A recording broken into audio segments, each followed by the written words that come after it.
Hark, dear companions of wonder. I am known as Miro, a humble wanderer of NX tales, and it is with honor of ages of monorepos that I shall unfold this tale and reveal thy secrets. Let us embark on a journey through the realms of knowledge and imagination, where every step we take is a step deeper into the magic of NX. So, with open hearts and curious minds, let our adventure commence. Once upon a time, a grand castle surrounded by a shimmering lake stood in a kingdom far, far away. This castle was not ordinary. It was a castle of wonders, guarded by the most vicious dragons ever imagined. In the lack of intruders, once noble, they fell into idleness and greed. No longer soaring in the skies, they turned to extortion, demanding tributes from fearful deployment chariots. Their lairs overflown with stolen treasures, and the kingdom despaired, waiting for a hero to end their reign of greed. You see, these dragons had a peculiar fondness for one Tim Robinson on their enchanted Netflix, and they despised any interruptions while they were in the middle of their binging sessions. Each day, as the young delivery man crossed the reclining bridge to the castle, the dragons confronted him. "Who dares to interrupt our Netflix and chill?" growled one of the dragons. "It is me, 5-7, he replied timidly. "Who?" questioned another dragon. "The Black Knight, the delivery man. I need to deploy these boxes to the castle promptly," he explained. "You are being too rough on a rope," one dragon complained. "You have to pay the bridge toll," threatened the other. "I think you should leave," said both dragons in unison. With a heavy heart, the man handed over the gold he had earned and desperately needed by the dragons for their TV subscription. Little did anyone know these were the indeed dark ages, and the subscriptions were a luxury beyond measures, just like their underwater TV. The kingdom found itself in dire straits. They sought a savior to quell the dragon menace. Since the day the fabled delivery man, the 5-8, escaped to Korea, shipments remained taxed, trapped in the grip of dragon's tyranny. Many had attempted to breach the perilous dragon territory. Some rushed across the bridge, urged their horses into turbocharged gallops, ventured under the moon's shroud, conversed in the Norwegian, or tried wearing a different pants. Alas, every effort proved futile, for the dragons remained undisputed and their fiery gaze undiminished. Meanwhile, in a village just outside of the castle, there lived a young lad. He was stronger and smarter than the rest of the villagers, yet he possessed a kind heart. He had just completed a boot camp at the local shoemakers guild and was in search of a job. He dreamt of becoming the next castle's delivery man, but he knew nothing about the complicated world of deployments. His days were spent sipping on his favorite drink in the local tavern and whistling Flume's tunes in a sad D minor. One day, an elderly man entered the tavern, parched and in need of a drink. Scusi, he muttered, but everyone except for our young lad ignored him. He kindly offered the man a sip of his drink. "Grazie, I left my wallet at El Segundo," but old man confessed. "Might I humbly ask thee, dear friend, for a morsel of that fair dough dost enjoy?" The man gestured toward the square thick dough meal on the table.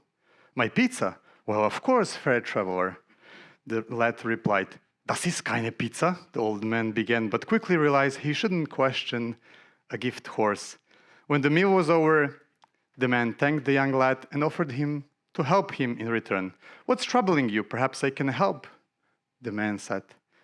The youth spun a tale of mighty dragons, daring deployments, and the nefarious ways of racketeering. He did not know the elderly man had hailed from the slopes of South Tyrol, the wizard of the highest order, a master of profound arts known as NX.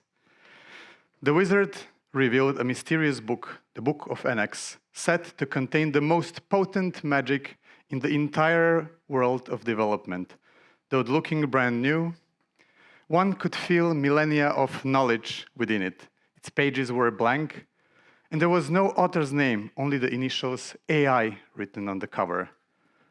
It's magical, the wizard explained. Ask a question and it will answer. He thought about the dragons, how they delayed the shipments, and how they loved to watch their shows undisturbed. He asked the book, how do I speed up the development process? The book answer was simple. When you come to the bridge, fix your gaze upon the billowing clouds and speak the incantation NX affected. With those words, the bridge shall respond to your beckoning. As if by the hand of unseen sorcerer, boxes, both large and small, shall disappear into the ether, leaving behind only that which truly was changed. But the magic does not end there, for the bridge guards a second secret. Once you have banished the superfluous, it is time to embrace the power of distributed task execution. Call upon more delivery agents to add in your quest. Let their efforts be carrying the burden of labor far and wide. The lad put this knowledge to the test, and it worked like a charm. The bridge operators were astonished, and they immediately informed the king. Impressed by the lad's ingenuity, the king rewarded him with a chest of gold and sent him on his way. As time passed, the wheels on the delivery carriage would often break, and the guards struggled to fix them. This devilish circle seems to be ever prone to vexing disruptions. However, after fixing the wheel, they then shouted, NX affected, only to realize that the boxes had disappeared completely. It turned out that NX affected assumed successful past delivery and did not try to deliver the broken boxes again. Once more, they summoned the young and asked how to ensure the affected still works after the wheels have been fixed, and it works only on genuinely affected boxes. Use set shas before you call affected, book said. It will ensure no failed deliveries are skipped over, advised the book again. With this solution in hand, the king was satisfied and generously rewarded the lad once again. However, the kingdom faced another challenge. To gather all the necessary enchantments from different realms, they needed to track all those necessities. They kept a locked file with crucial information about the items, so they had to ship only the affected product whenever they changed any external ingredient. After a string of triumphant deployments that echoed throughout the kingdom, they set their heights on a grander horizon. It was then that they summoned a new chief deployment officer. As any manager would do in their quest for order and control, he ushered new processes upon them. He conjured a new custom-built script, altered the keys that sealed the lock, and marked their precious artifacts with ever-evolving versions. Unfortunately, our NX-affected spell ceased to work yet again, for the boxes had all been altered. In desperation, they called upon the lad once more. He asked the book, how can I ensure the affected spell works with a custom build and only keeps the boxes truly affected by external items? Mark each box's build with a list of build's external dependencies and cross-check with your locked file, the book said. Following these instructions, the kingdom was once again able to use the affected spell for their shipments. The king was delighted again, and the young assistant was richly awarded. But the challenge didn't end there. In the vast tapestry of kingdoms, each pursued its own path, crafting enchantments unlike those of other fellow realms. Some adorned their creations with windows, while others wove entirely Unix's spells. You would not believe, in the most peculiar of kingdoms, vehicles bore a coachman's seat on the right side. To bridge this wondrous diversity, they devised a magical document to record the elements required for each package installation. A scroll named JSON, in recognition to the ingenious Douglas who birthed the idea. Yet their knowledge reached not the depths of these external items, the independence. Thus, they bundled all foreign artifacts, bearing the weights of slowness upon their quest. They called upon the young lad once more. How can we ensure only the subset of our dependencies is installed based on the package content? He asked the book. Encircle your dependencies in the yarn, spoon by the Crete cat, and with deft hand prune away all those allies recorded within thy package script. Then, with the highest caution, brew a potion of dragon's breath, an enchanted bat powder drenched in the waters from the world upside down, where narwhals fly and unicorns swim. Or, in a simpler jest, invoke the generated log file incantation as you build the enchanted boxes, and it shall conjure for thee the pruned scrolls of necessities. With this piece of wisdom, the kingdom's deployment became faster than ever and more efficient. Hail the pruning, shouted the villagers. By this time, the dragon has sensed curious disturbance. The flow of payment, like the ancient tides, has grown stagnant, threatening their very livelihood. Dragons from distant realms flaunted their expanded domains, boasting of their newfound ability to partake in the enchantments of Netflix, Amazon Prime, Disney+. The local dragons bore the brunt of ridicule among their kin. Action was imperative. With sharpened ears and vigilant eyes, they resumed their watchful vigil over the shipments and once again intercepted the deliveries. The king, recognizing the young man's prowess, summoned him one last time. You have, with skill and wit, lessened our shipments and banished the woes of broken wheels.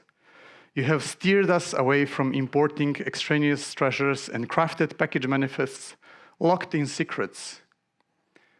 Yet our deployments linger at a tortoise pace, ripe for interception by the dragons, the king declared. If you unravel this final enigma, I shall anoint you as my official delivery envoy and grant thee treasures beyond measure. Turning to mystical pages of the book, the young man sought wisdom on hastening deployments and ensuring their integrity. To speed forth your deployments and unite them as one, the book whispered. You must dock all items with a sealed chest, save them to the cloud of Annex wisdom, and bound to a magical artifactory from the land of J-Frog. Then embark upon a journey to a realm where DevOps titans dwell. There, cunningly blend in by inquiring about merits of Jenkins against Azure, and bucket over hub. In a moment of distraction, seize one of their precious Kubernetes helms, and with this helm, your deployments shall be invisible. And so he embarked on this quest, following each step with unwavering resolve, using an enchanted yarn.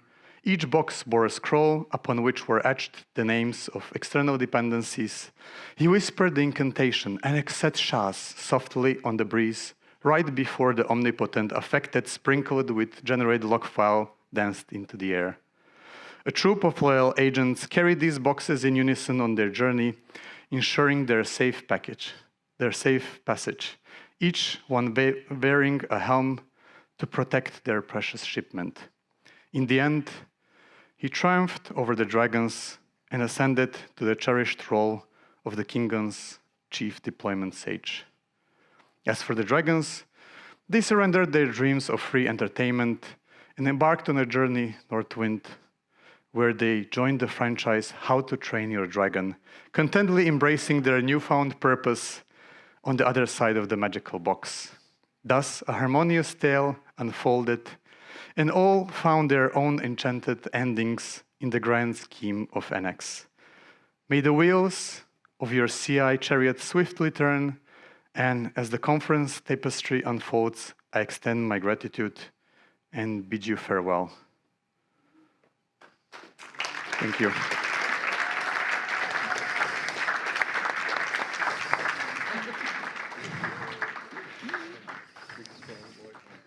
That's good.